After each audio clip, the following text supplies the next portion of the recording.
Hello and welcome to the San Francisco Bay Area Comedy Podcast. I'm Danny Hauger. In this hour, we have the extreme pleasure, the extreme excitement, and the overuse of the word extreme with Nina G, Phil Johnson, and Chelsea Bearce, my comedy teacher. That's right, there are such things. And this show is going to be awesome and give you 3 profiles of creative, hardworking, and dedicated comedians in the San Francisco Bay Area right now in 2019. I hope you enjoyed these profiles and appreciate the hard work, diligence, creativity, and thought process behind 3 of the brightest minds in comedy in the San Francisco Bay Area of California. Before we get into that, I want to thank Danny Hauger Music for lending music for this profile. Yes, it's me, but why wouldn't I act like it's a third-person sponsor? There's free music each and every week at DannyHauger.com and at DHX Music on Twitter. You can get links to my new music and watch new music videos every week on my YouTube channel at Danny Hauger. Help support the dreams of our local comedians and your local music artists by helping Danny Hauger Music, who gives away free music each week, speaks in the third person, and then releases albums online. Thank you, Podbean, for this educational bandwidth. Now let's get into this amazing 3-way of comedy. I'm technically a 4th person, but I don't know if there's a word for that. I guess 4-way. First, I spoke with Nina G, who I had the privilege of seeing at a Concord show at the Tap House. From Nina G, I learned how important it is to use what you have to your advantage and to be strong and proud of whoever you are. She's an amazing comic with a lot of energy, and she's a ton of fun, and I explore her background and how she got into comedy, as well as her thoughts on performing in the Bay Area. Here's Nina.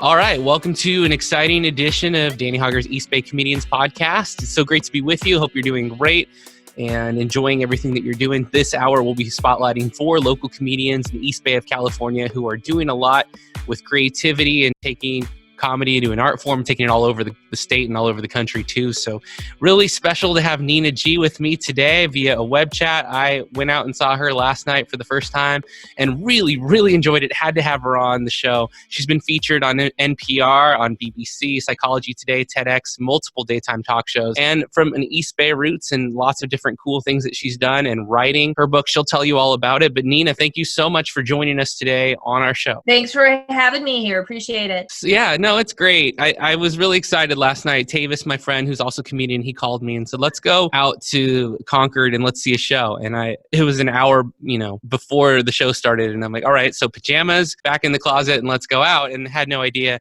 You never know really what you're going to run into at a show, right? And you can never know.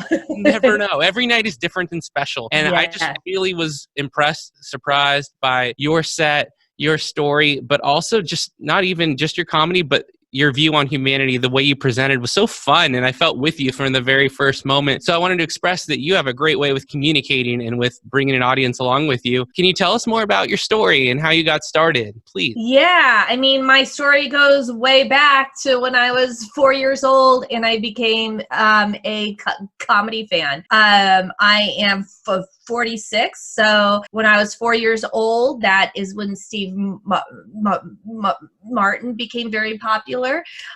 When I was a little girl, I named stuffed animals after Gilda Radner, and I had a sock puppet that I named Edith Ann after Lily Tomlin. So, I've been a big fan my entire life. My first crushes were on stand-up comics, the entire thing. Where other kids had rock and roll or rap, I had comedy, and it was always something that I knew more than everybody else. And having a learning disability and stuttering, I didn't always feel like I always had that self-efficacy, that I always had, that I was smart. And this was the one area where I could prove it every single time, because when other girls were watching Punky Brewster in 6th grade, I was watching David Letterman when he was on late, not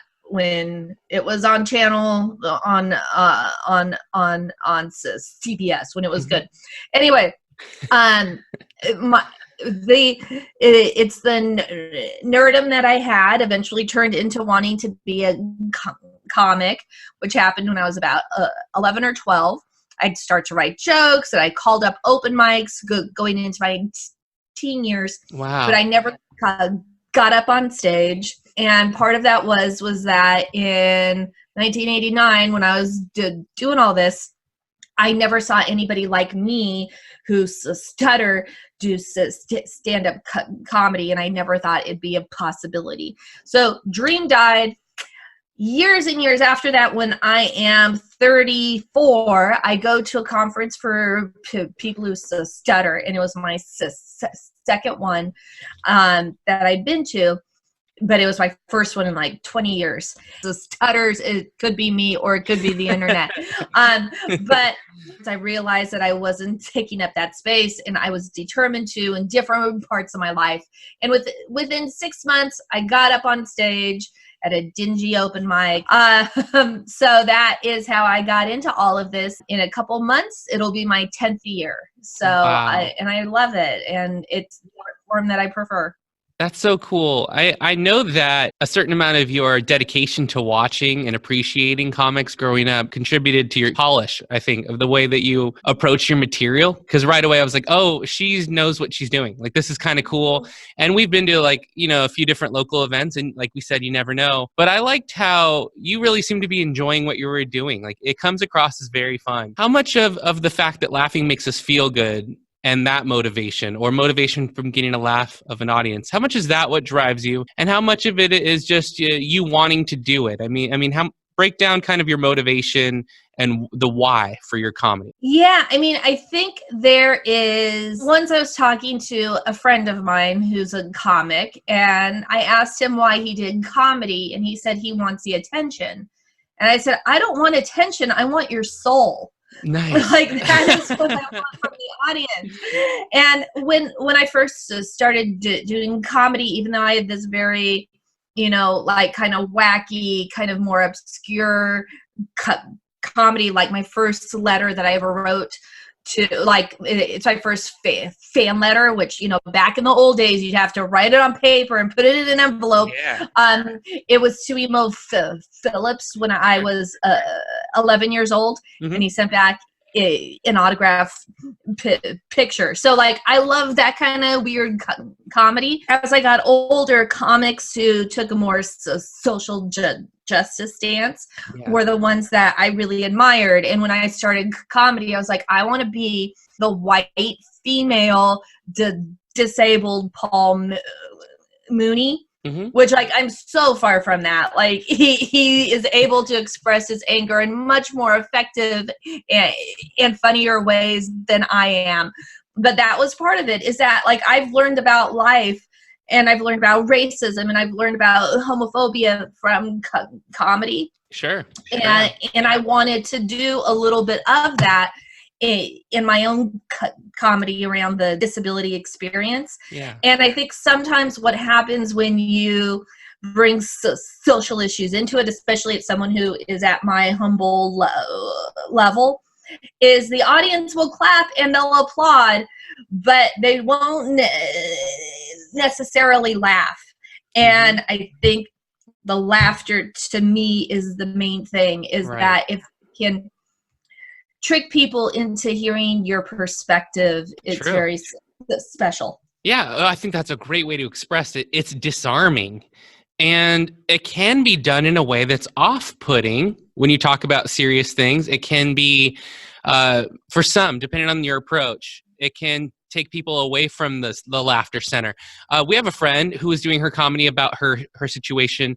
And while we were giving each other feedback in the car on the way back after a set, I said, you know what? Your speech was so good and your issues were so important about her feelings and her anxiety and her depression that it took me away from the comedy, and it took me into really considering what you were doing. In other words, I gave her the review of, you gave a great TED Talk.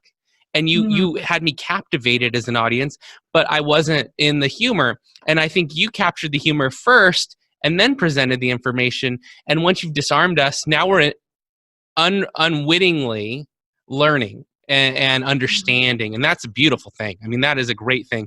Maybe now is a good, Well, and also the one thing that I want to add is that I think with there are comics who are now famous who are able to integrate these more serious things that I think will be able to change comedy to do more of that stuff, but we need a particular stage. It's not like you can do that at a dive bar in Modesto at midnight. But if we could get some venues where you can integrate more of that stuff, my college gigs that I do have more of that, but Cool. Comedy doesn't lend itself toward that at the levels that many of us are at. Yeah, that makes a lot of sense. And my friend's like a brilliant writer, and her feelings and her openness and her bravery to discuss things. I love your joke about being brave. I don't want to take any of your material last night. It was beautiful. That was hilarious. You opened us up in such a huge laugh. And another one I don't even want to express here, but you had one about spirituality and religion. And I laughed so hard, I thought I hurt my brain. Like I laughed and then I coughed and then I hiccuped and I'm like, oh my gosh, I got a rush. And I'm like, that was the funniest joke on that subject I've ever heard. So I just think you do an excellent job getting there. And even though it may not be the right venue, you still made it the right venue. And that's a tremendous skill. I mean that as a compliment. Can you tell us about your book and where the inspiration for that came from and where people can find it? Because I think I intend to read that this weekend, and I think other people will want to hear about that. So my book came out August 6th of this year, and it's called Stutterer Interrupted, the comedian who almost didn't happen. And it is about the intermingling of my love of comedy and my experience as someone who stutters and who has dyslexia. And so I talk about the experiences that I have on stage, but also in the real world, because a lot of my jokes are in the forefront, are funny, and they tell a story, but that's just a little teeny tiny glimpse, because in the background there's this whole other thing that I'm not always able to talk about on stage because of the venue. Like an iceberg. So this gives a lot of that. Right. Yeah. Can people find that on Amazon? And you want to give your website? Yeah. Everywhere. Yes, so everywhere. It is a mainstream book. It is published by She Writes Press and can be found at your independent bookstore as well as the Evil Empire. And you can get it at ninagcomedian.com or stuttererinterrupted.com. Perfect. Yeah, it's great. And I want people to go and check that out. And I think it's so cool that happened to run into you at just a local event we didn't know we were going to go to. When you're getting ready for a show, how much variation is there in your set? It seemed like you had a lot of things you were planning to say, but you also did react to the room. You also did kind of judge and feel by response. What's your approach to any evening? Because I know you do a lot of dates, and how do you prepare? I always think that I am writing a set specific to that audience, and I always try to, really address that. And then I end up doing the exact same set that I do everywhere. So in my head, it's a different thing, but the output is almost always the same. The audience last night in Concord, they were really open and they were listening and they were on board with us. And so it was just really nice to be able to have that interaction that in like some places in San Francisco, they're way too cool for you. Or I have some audiences in Berkeley, especially, where one of my jokes, I think that I did it last night, is that that is totally based on truth. Mm-hmm. That I will do my jokes and it's like, no, you're not supposed to do that. If you are supposed to do that every day. Don't do it when I'm on freaking stage. And so those are some of the things that I deal with the audience. And I find that audiences that have less pretense are the ones that I could really explore the things with. If people think that they are super already know about this and they know not to laugh at the disabled, they make a really bad audience. Yeah. Yeah. I mean, how about that as far as like audiences have their preconceived notions, and then you've got to work with that. So you mentally approach for that. Do you think that do you wish that people were open to laughing at everything because there's humor in everything? Where do you fall on that ages old discussion of like what can be made humorous and what can't? Because I felt like through your set, you challenged a few things, but you didn't, it's like you were poking at subjects, but not at people or not at individuals. And that kind of felt fair. Like that felt fun and everything was open because why not? Maybe you can explain a little bit more about your thoughts on that.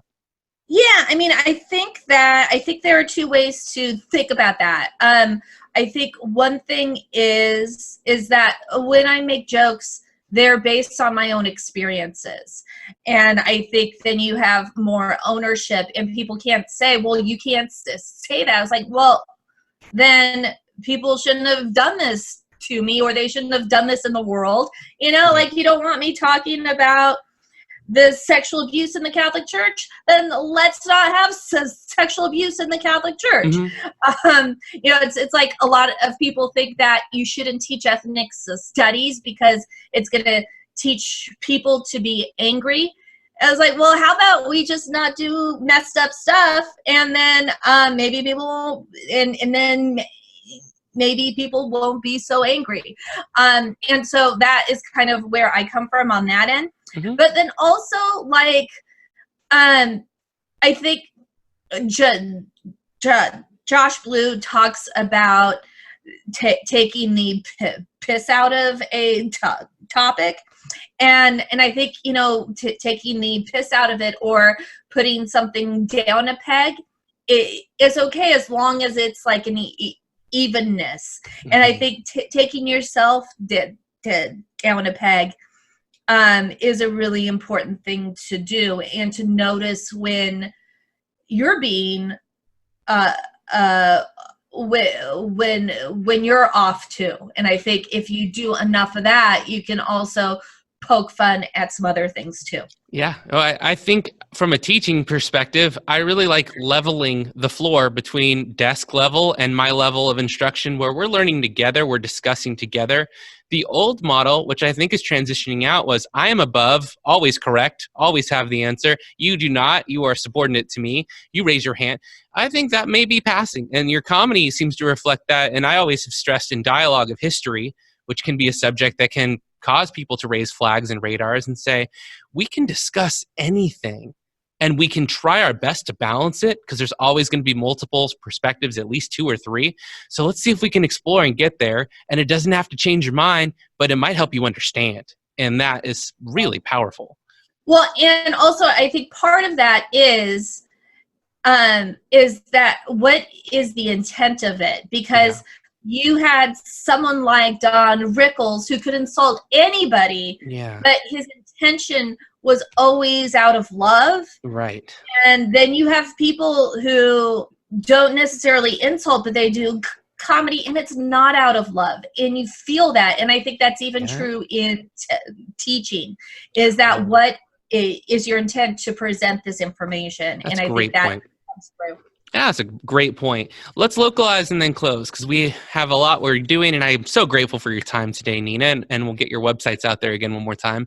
What's the biggest challenge about working comedy in the Bay Area, and what's the biggest joy from working comedy in this area? Because I know that you also travel and that you speak in a variety of locations. Yeah, I mean, I think sometimes the audience is too politically correct in a way, for me as a disabled person, that shows their ableism. That, you know, it's that thing that I said earlier, that they're afraid to laugh at the disabled. Well, the disabled are telling you the joke. Like, that is like, I think there's this thing where everyone is trying to be so woke that they miss the point of the voices that need to be out there are a diverse set of voices, and they expect people to represent every voice, and they're not. I am not going to be able to represent every voice. I'm a white woman with a disability who is straight. Do not look for me toward me to represent everybody. Instead, why don't you have a diverse group of voices who will do that instead? Yeah. And I think that's what Netflix and other companies have to do when they look toward having more diversity in their topics. Sure. I think they expect white men to do it, and that's not really who I look for to be woke. I want to hear their perspective, but not everybody else's. Yeah. So there's that piece, and that's Bay Area and beyond. Sure. I think the thing that I really love is that you can get stage time anywhere, and that we have a legacy in the Bay Area of Robin Williams, who was doing the stuff on the street. You had the Phyllis Diller, who was just telling jokes in a laundromat in Alameda to the other patrons there.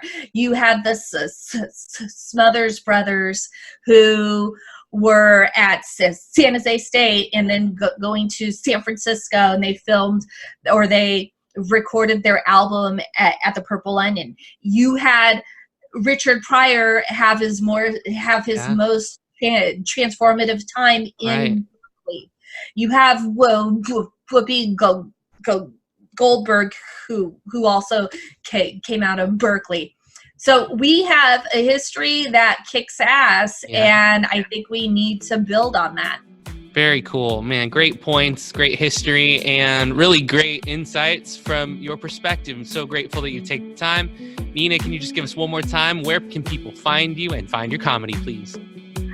You can check out my comedy and also my college and training in corporate gigs at ninagcomedian.com, and my book at stutterinterrupted.com. So cool. And we're really grateful. And I'm so glad that I ran into you on a Tuesday evening in Concord. Super cool. And thanks for everything you're doing and everything you shared with us today. We are grateful and we appreciate it. Thank you. Take care. All right. We'll be back right after this with another amazing Bay comedian, and we hope you'll stay tuned. Thanks so much for liking, sharing, subscribing. We'll be right back. That was an awesome interview with Nina G. I really appreciate her style. I really like the way she brings the audience into the act, but also her material is so strong that I feel like it would do well in any room. Nina is amazing, and I hope to see her soon, and I hope that you'll follow her on her social media channels.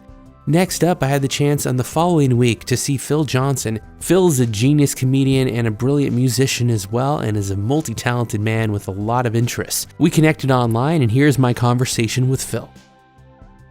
And welcome back. I hope you enjoyed that last comedian's profile. It was really amazing talking to Nina G. Again, super surprising who you're going to go see. And it's one of the special things about going to see comedy anywhere, but in the East Bay, where there's so many people who genuinely surprise you, make you laugh in that deep, really cool way, and really spotlight how much talent there is. And right now, we're going down the road, roadsideattraction.com, in fact, to talk to Phil Johnson. That was unplanned. It's always better when you don't plan it, you just run off the top. Phil, how you doing, man? How's everything going on your side?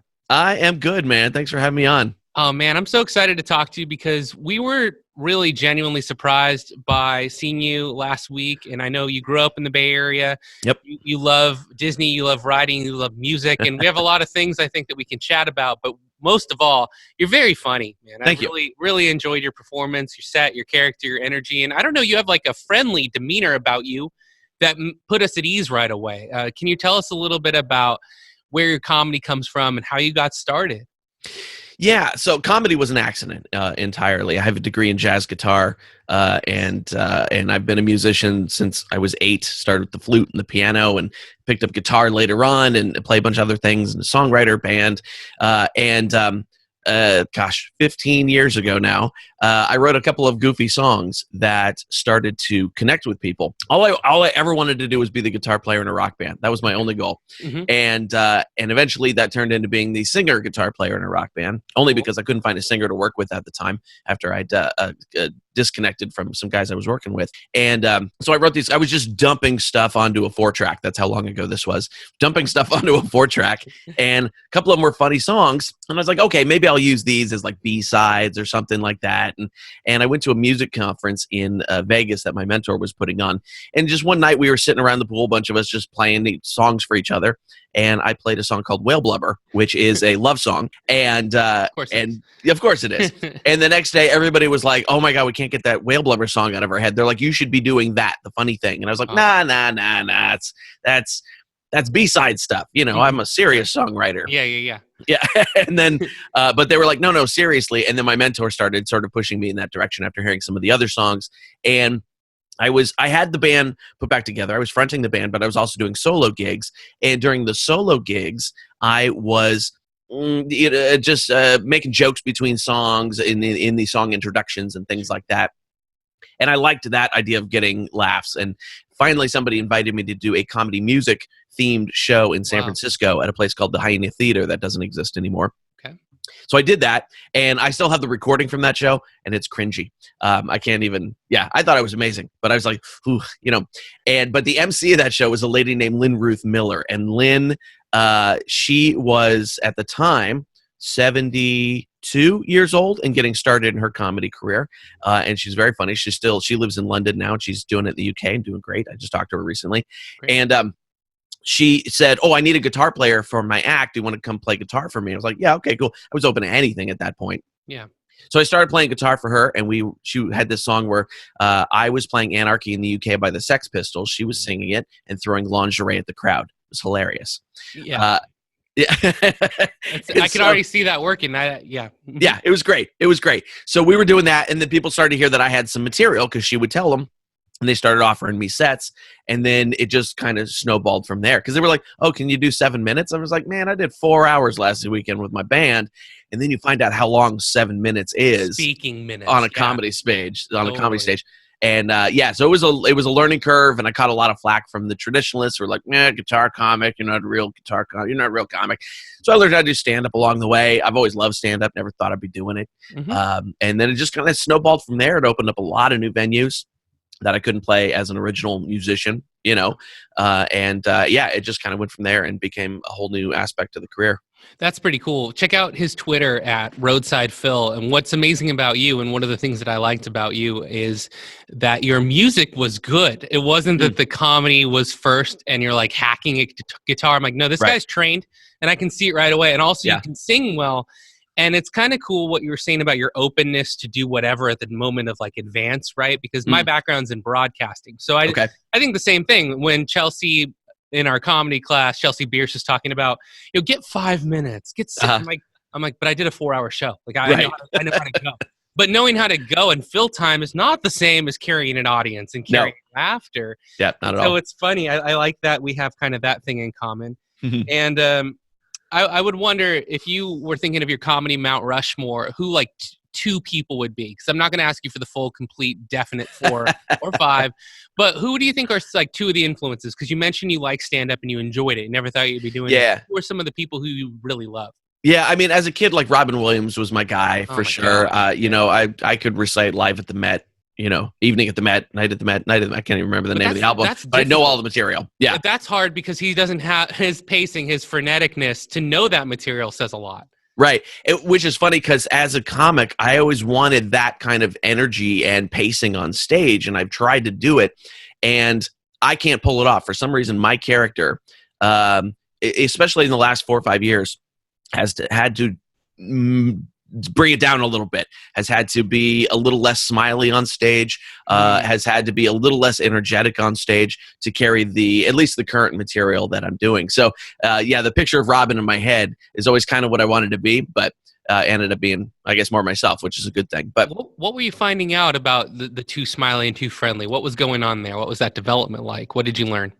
It was actually people telling me, too much. It's not matching your material, the energy that you're bringing to it, and so that's a constant learning process of, here's the material, how do I best support the material with the performance of it? Because if you go, it's like when you're talking to somebody and they're saying something that their face isn't saying, Totally. Mm-hmm. and that doesn't, you're missing part of the communication there. So I have to communicate the material with the same type of energy. So with the material that I've been doing the last few years, I've definitely had to make my face sell that material in a different way than I've been comfortable with.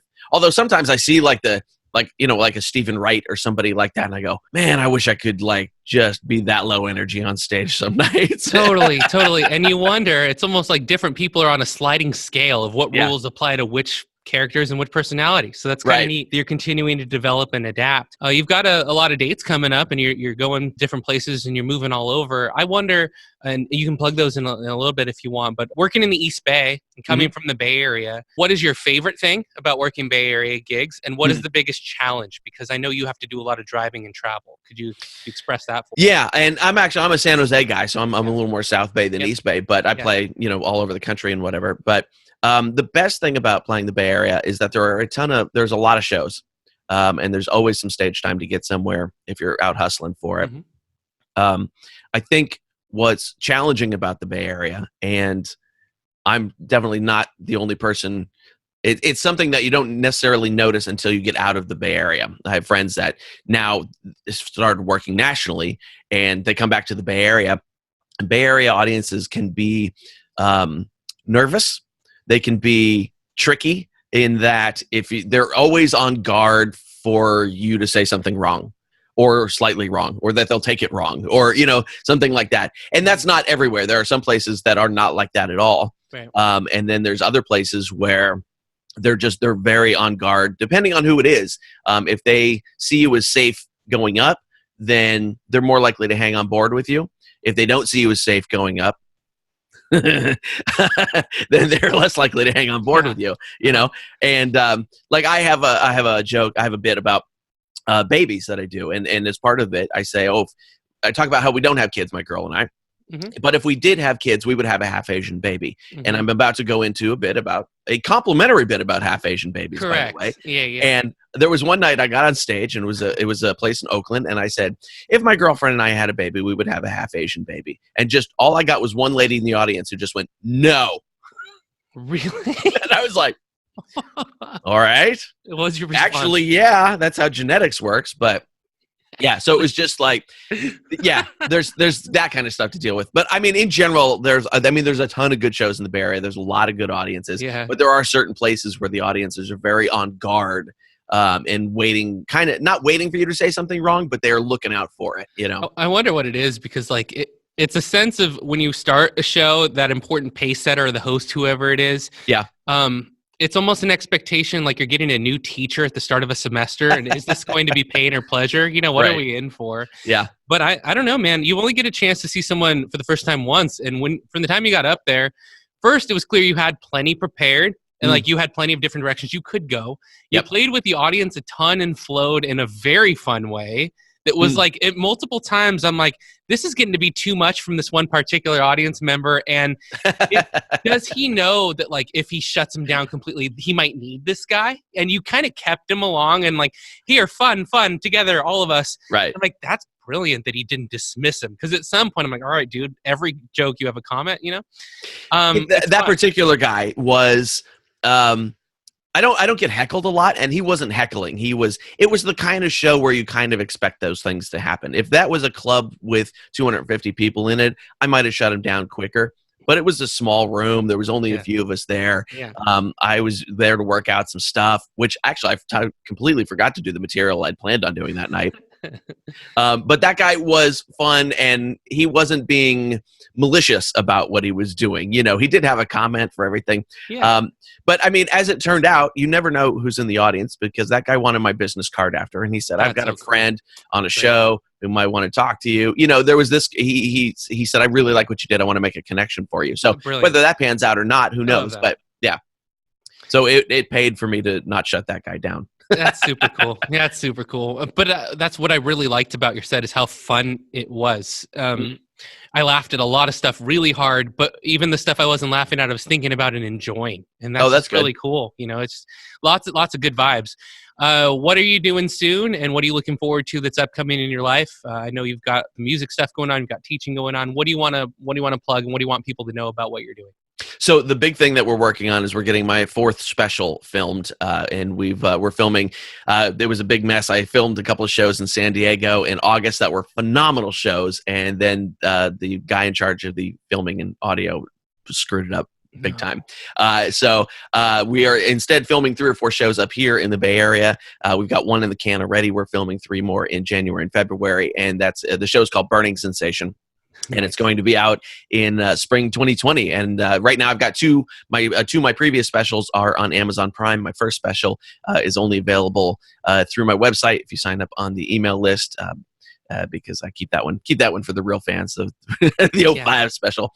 Cool. But so the 4th one will be out in spring 2020, touring all over the country and doing that. So PhilJohnsonComedy.com is home base for everything. Yeah, perfect, man. Go check it out, everyone in the East Bay and everyone who's watching this podcast, because you will enjoy it. It's lots of fun. I love your songs, too, that you're able to combine those things. I do a free song podcast every week, and I write the best songs from the week, turn it into an album. So if you ever want to play some lead on some tracks, let me know. Sure. I can get you plugged in on that. Cool. But how do you prepare differently for a comedy gig than you do for a music performance? For me, I want to be kind of quiet before a comedy show. I'm still thinking last minute about any headlines that I can work in. That's the kind of stuff I like to do. Yeah. But before music, I want to be amped up, pumped up. I want to be over the top, 120% me. What's it like for you when you get ready for these shows? It's been so long since I did just a straight music gig that I couldn't even tell you what my preparation was for those anymore. But it was a lot of it wasn't really different. To me, it's all the same type of performance. I'm going to go out. I'm going to talk to people. I'm going to sing some songs. I'm going to play some guitar. It's really all one big package for me now. I like some quiet time before the show. I try not to think about my act because I know if I do, I won't remember any of it. I can't remember any of my act before I go on stage. None of it. And so I have to just trust that it's going to pop out of my mouth when I get up there. If I've got a guitar handy, I'll run some warm-up scales and things like that. And then I do a little jumping up and down right before I hit the stage to get the blood moving a little bit so that I'm not too relaxed. And then I hit it. I don't have a big, super big, I think getting dressed is part of it. Because I do wear the same outfit on stage every night. And so what's the thought behind that? Well, okay. So the thought behind that was when I was playing with my band regularly, we had all bought these shiny like silk shirts, right? In different colors, and we wore different colors, and it was something to make us stand out from the flannel crowd that was happening at the time. And so we were kind of known, we had all these shiny shirts. So when I started doing comedy, I just kept wearing the shiny shirts because it's also made me stand out from the hoodie crowd in the comedy community. And every time I wore the red one, somebody would come up to me after the show and go, "Oh man, I love your shirt. I have to buy your CD." And I would go, "Okay, so so I do better with the red one than the blue one or the silver one or the whatever, And so I stuck to the red shirt all the way through, which if you talk to other comedians in the Bay Area, my much maligned shiny red shirt. Oh, sure.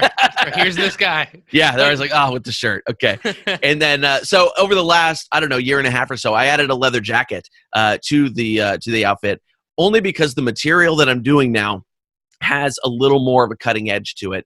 And it was the same thing with how, the performance character, I needed something to darken the image just a little bit to match the material that I was doing. And and so now part of the experience of getting ready for the show is putting the red shirt on and throwing the jacket on, putting the sunglasses on my head that are always there. People go, "Why do you have the sunglasses on your head?" Like, it's to keep the hair out of my face. Because I would look dumb with a whatever they call those things that girls wear. I can't even think of the word. Headband, maybe? Headband, yeah, whatever. There's a clever word there. There is, yeah, I can't think of it. But I would look dumb with one of those on. So I always wear the sunglasses on my head to keep the hair out of my face. So that is a big part of the ritual of getting ready for the show, is just getting dressed for it. Yeah, cool, man. Good insights. It's good to know we're in the jacket era now. Yeah. Stay tuned to Phil's websites and Twitter account. We'll put them all up on the screen for you to see what era we go into next. And Phil, thanks, man. Congrats on the success, and we wish you all the best with the taping. Yeah, Thank you, Danny. Appreciate all right, it. we'll talk to you again soon. And for everyone else, stay tuned. We've got another East Bay and Bay Area comedian coming up right after this. Phil Johnson makes me laugh and smile, and I hope that you appreciate his comedy as well, and that you'll watch his videos and support his work. We close tonight with an interview with Chelsea Bearce, who was my comedy instructor in the East Bay of California and my first introduction to what comedy was like in the Bay Area. Chelsea is an amazing inspiration, a hardworking person, and a really welcoming member of the comedy community. Here's my discussion with Chelsea Bearce. 3, 2, I know what fingers are which. I just did a 3, 2, 1 countdown and 3, 1. That's a great start. Hey, Danny Hauger, we're back here on the East Bay Comedy Podcast. Thanks for staying with us this hour. And yeah, that's a perfect, I wanted to say so stupid right there, and that would be so fitting. Chelsea Bearce is with me. I was going to give you a great intro. So stupid. How you doing? What's up, buddy? Hey, man, 3, 1, 2, just like that, and we're started. So it's so great to talk with you.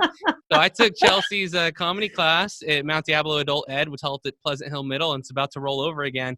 If there are people out there who are watching and who are curious about what it's like to get started, or what it's like to fine-tune some writing and what it actually takes to get on stage and develop material, this is a wonderful chance to do that. So Chelsea, I know this was the first roll around for the class. What was the experience like, and how did you get that opportunity, and how was it? Man, I had no idea what I was doing. It's partially true. But a friend of mine actually came up to me, and she had heard that I did comedy, and a friend of mine who was in our class, Eddie Roberts, he is the improv teacher there. So he teaches improv, and he was like, well, we've never had stand-up. And so he is the one who kind of just hyped it up as, maybe we should offer stand-up. So she reached out to me, and then I had taught that class as a 2-day intensive. I taught you guys in a 6-week period. So it was kind of cool to kind of be able to stretch stuff out and work with you guys and try to hone your material and, really talk about the different styles of jokes that you can tell and stuff like that. And that was really cool. The very first night we, kind of just talked about stand-up comedy. Why are you here? And who do you look up to? Why do you like them? And then from week 2 on, I had you guys on the mic right away. So you need that. You have to have that if you're going to want to tell jokes, and get into this ridiculous business that we're in. Yeah, it's an experiential class. So if that's something that you're interested in, definitely look up the schedule, go to the Mount Diablo catalog and check out the dates and enroll. It was a beneficial thing for me. One of the things that I liked, well, there's many things, like I enjoyed every week, but as a teacher, I just like the way you ran class, very interactive. With the small group, there's nowhere to hide. You can't sit and like heckle or expect to not be called out if you're not ready. And exactly. It's a great format for that, for developing and maybe self-awareness growth too, of like, here's what you think you are and here's what it actually sounds like to everybody. Right. Yeah, so it's true. And that's why I wanted you guys on the mic as soon as possible. I wanted you guys to just start hearing, because when you first start out, you think that everything you're going to write is going to be brilliant, gold, hilarious. It's like, I'll have a Showtime special in 6 weeks. What are you talking about? Yeah. At the end of this, do we sign up for Netflix or Amazon? Is that when we choose an affiliation? And we're the agents, And, yeah. No, that's great. But one of the things I loved was your ability to give feedback is very teacher profound. Like, it's personal, it's constructive, it's positive, but here are the things to work on. Right. You noted like exactly where and when the joke was going well and when it fell off, when it could be enhanced, when it can be tagged. So if there's anyone at all who's thinking about it, this is a great way to develop. And it's a very no risk, low risk format to do so. Yeah. And it's kind of like public speaking, where no matter what you're doing, whether you're going to commit to this or not, it can benefit whatever you're working on. Absolutely. 100%. And I think that a lot of people do just kind of jump into stand-up comedy. They go to open mics, they get on the stage, they don't really know. So even though this is, some people look down on going to a comedy class. It's like, that's cheating, and it's like, it's 6 weeks. We talk about jokes, we write jokes. It's literally just comedy from start to finish. And then you now are going towards more stand-up open mics and Yeah. you're going to more shows, but now you kind of have a base, you know, so it's like you can take this foundation that you've created and you can go there with a little bit more confidence, with a little bit more, you know, just knowledge of what you're doing. And just, you know, I just really want to help you guys succeed in this, you know? So, because if you want to do this, if you want to do this, I want to be able to help people as much as possible. I mean, it's such a ridiculous business. And it's so funny too, because it's one of those things where I was telling you guys all the things that I know. And it's like, this is how you can do better, how you can write this joke and this, but I'd always have to give it a caveat of, you can always take this information, do exactly the opposite, and maybe succeed. Like stand-up comedy is weird. It's super cool. And I remember we were headed to class for the first time and I was talking, it's Tavis's idea, Tavis Beam, who co-hosts Inspiring Teachers with me. And he's like, this is going to be great. I'm like, who's this teacher going to be? I'm like, we're going to be at Pleasant Hill Middle School. And who are we going to get? You know, I'm like, and you get that preconceived notion, like, if I want to get up there and teach the class, then I'm going to be mad. And then I'm like, nope, this is real. This is legit because you have the experience and you have all the road tested stuff. And so tell me, I don't know a lot about your road to where you are now and how you've become someone who is involved in performing at corporate gigs and local shows and regional shows and out of state and nationwide. And you can find all that at chelseabearce.com. We'll put that up on the screen. But how did you develop to that level and what got you started? So I've always been on the stage. My very first time on stage was when I was 11 years old. And so I have a theater background, theater and musical theater background. So I've been on stage my whole life. And in college and high school, I was always the comedic role. I was always the sassy best friend or the funny secretary. You know, that's who I was. I'm not an ingenue.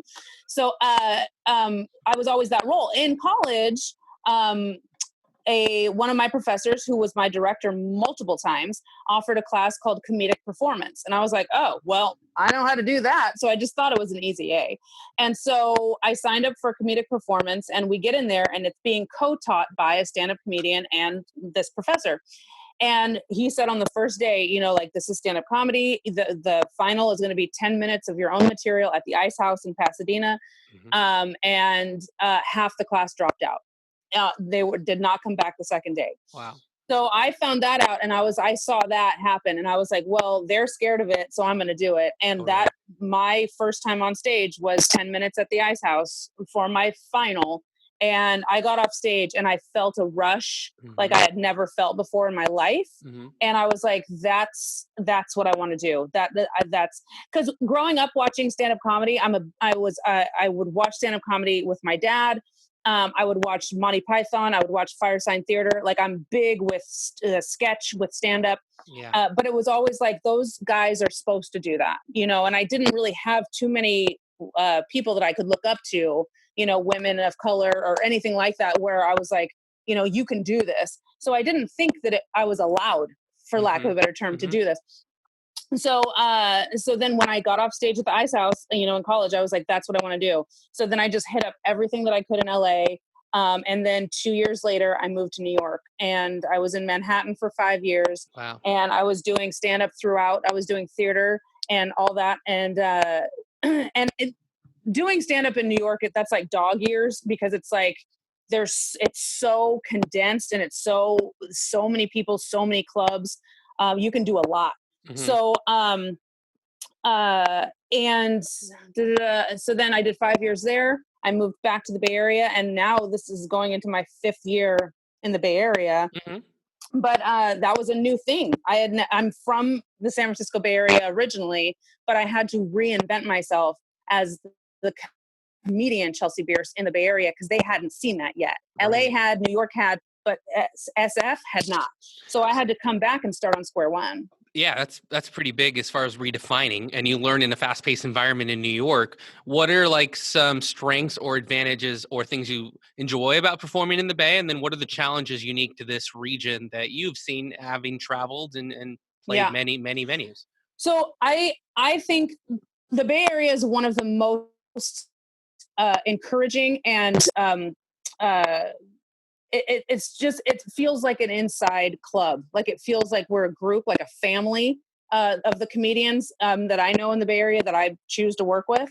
It feels like very tight knit. Like, we feel like a good strong family, a dysfunctional family, but still you love them. Yeah. And so that's good. The one thing that I will say about the Bay Area, because I started in LA. I will never live in LA again. I'll go there to work. But I found that people that live in LA that are trying to get, ahead, it's very dog eat dog. It's very step on somebody else to get, ahead in life. And I don't like that. I don't think that that's, and I get it, show business, whatever, but it's like, I just think that you just be better. You don't need to, Right. diminish somebody else Totally. to get forward. So I didn't like that aspect. Same as New York is more like the SF Bay Area. Like, the comics are cliquey, they hang out, blah, blah, blah. There's just so many, and it's hard to create that clique or know those people or get in the right circle, just because it's so dense. The SF Bay Area, I think, is a great place for comedy. I absolutely love it, especially since you can go anywhere from like the South Bay, San Jose area and Modesto, like do a ton of stuff over there, Modesto, Stockton, stuff like that. And then you can go, SF Bay Area, Oakland, Berkeley, great. You can still go up to Sacramento. It's still not that bad. So there's all these little like sub places you can do comedy, and it's great. The one thing I will say though about SF Bay Area is, I think it's because it is so, family, it's like such a tight knit family and it's a good group. I wish that comics would know their worth a little bit more. That's the one thing is when one comic or when a group of comics will, okay, sure, I'll get paid that much to do that show. Sure. Then it just across the board gives us a little bit lower.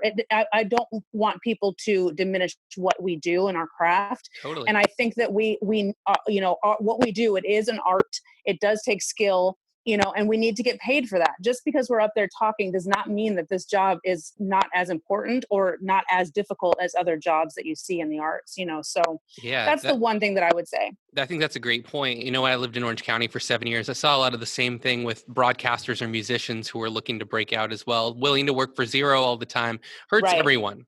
And it devalues what we do and it devalues what you do. So thank you for sharing that point. That's a good sum up for this hour that we've had talking to local comedians. Let's get into more about your personal brand of comedy. I liked what you were doing right away from the first class. And I think that's a credit to you because I went from not sure I'm going to be at ease here to like, oh, this is going to be fun. Like this is going to be a good time. And you have this sense of even when you're working an audience or prodding, it's fun together. We're having all fun together. Who you could speak about that if you'd like, and I wonder if you had a comedy Mount Rushmore, not for all of them, but who would two people be who you adore or you think you've modeled yourself or have just enjoyed so much that you're trying to incorporate some of those things because it's so fun what you do.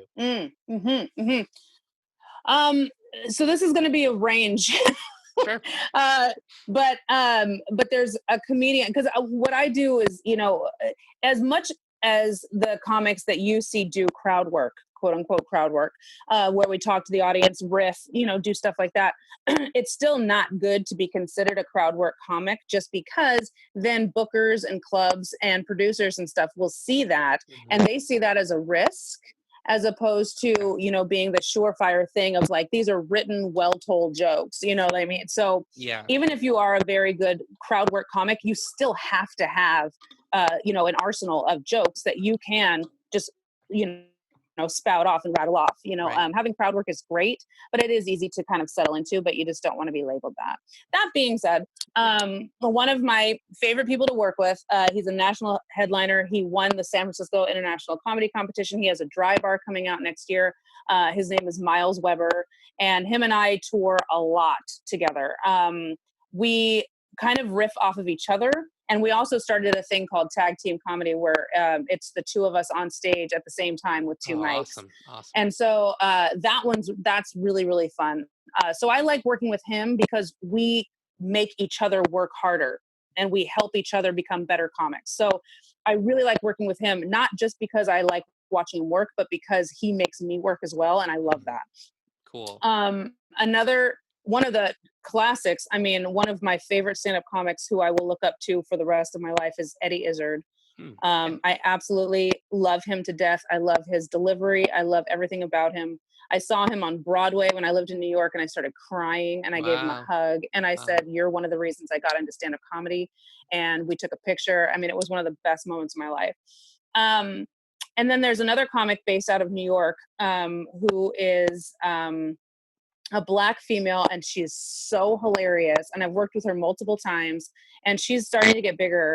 Her name is Yamanika Saunders, and she is incredible. She's just so incredible.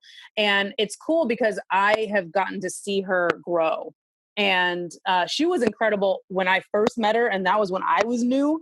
And now I'm seeing her and stuff. She's like on TV and all this stuff, and I'm like, she is unstoppable. So those are probably my three like go-tos, and all on different levels. You know what I mean? Like just that's very cool. Yeah, it's good to appreciate that range too, and get influences, because everyone's mindset's different on like what part of the journey that they're on, and that probably affects a lot about what goes into the writing. As far as writing, what does your writing schedule look like? Is it a schedule? Is it all the time, always? Are you notebooking? What are you doing just while you're out and about living your life in between gigs?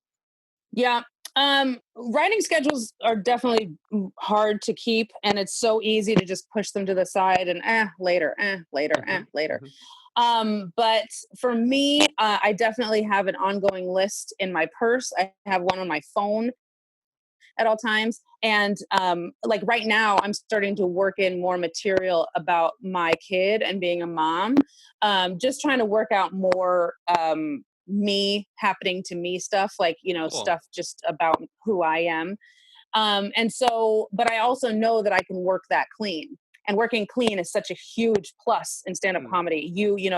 That's how you get on TV. That's how you get dry bar specials. That's how you get moved at corporate gigs. A lot of them want clean.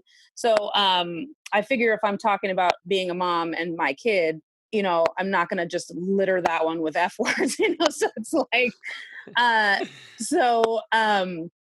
anyway, so I do have a lot of ongoing lists of like premises or things that stand out to me. And then my best way because I am, such a riffer and I love to just think of things off the cuff. My biggest benefit when it comes to writing is turning on my voice recorder in my car on my phone and then just talking it out. Nice. And so I whenever I'm in the car, I'm either listening to a set that I did to see where the holes are or where I can come up with comebacks or callbacks or jokes. And then if I'm not doing that, I'm just kind of working jokes out audibly in the car. So very cool. Very cool. I see where the benefit of that is. Plus, hearing it back is going to trigger your brain a different way than seeing words on a paper. A lot of times when I write things down, I'm like, what even was that? Right. Like, that was important enough that I thought I needed to write that down. Yeah, it's a better archiver, a better preserver. So that's it's pretty like cool. when I heard your guys' jokes, like in class. Yeah. I would hear your guys' jokes and then I would just be like like writing like feverishly, because hearing your jokes, someone third party is going to, it's just a little bit easier to kind of dictate how. And then you hear the feedback and you're like, oh, how did I miss that? Like, it was right in front of me. Another thing that people out there listening who might be enrolling in class or starting out might like is, like you mentioned, Miles, and having Tavis and Tia there, and even Todd for a little while, in the car with me was cool because the drive to and from became a debrief session, and here's what I liked. And so you get feedback from someone with experience, and then you get feedback from someone at your level. Like, sign up a friend too. Go two at a time, make this a bonding experience, something to hang out with. It's just a good experience that everyone can build from. So I'm really grateful that we met and that we are able to stay in contact, because as we continue to go out, and book these little small things getting going, it's a lot of fun. And I'm grateful to you for the class, for the wisdom, and for the welcomeness too, because you didn't have to be like, contact me later and we'll help you where I can. Oh yeah. Not everyone is like that. And I think that shows a lot to your character and just the credible person you are. Chelsea, plug. Thank you. I know. I see. I didn't want to linger there. I was going to go right into plugs. Tell me where people can find out about you, because I hate a compliment too. Like, I feel like there's going to be something coming right behind it. But it's now time for me to get paid. No payback. But other than letting you plug your stuff, and where can people find you on Instagram and your website? And oh yeah, for sure. So on Instagram, I'm at Chocknilla, half chocolate, half vanilla, CHOCNILLA. You can find me there. On Facebook, Chelsea Bearce, that's BEARCE. You can find me there, chelseabearce.com. You mentioned earlier. I'm getting so much better about updating my show schedule on my website. So awesome. That is updated for sure. And yeah, I'm performing all over the Bay Area. So please come out to a show, come and see me, come and buy some shirts and some panties that I sell at my merch. And there you go. Imagine if I said that in my classroom. Like, that would be the end of my teaching career. Yes, absolutely. And this is the end of our hour. We're so grateful you join us. Thanks, Phil Johnson and Nina G and Chelsea Bearce for joining us. Guys, there's so many great comedians in the Bay Area. If you're not going out to see a show, like, support these artists. I mean, these are creative, working individuals who are dedicating their time to making us all laugh, and it's all worth the time to go check out. Until next time, I'm Danny Hauger. Follow me at Danny Hauger and DannyHauger.com, and we'll see you on the next edition. Thanks for watching, everybody. We'll see you next time.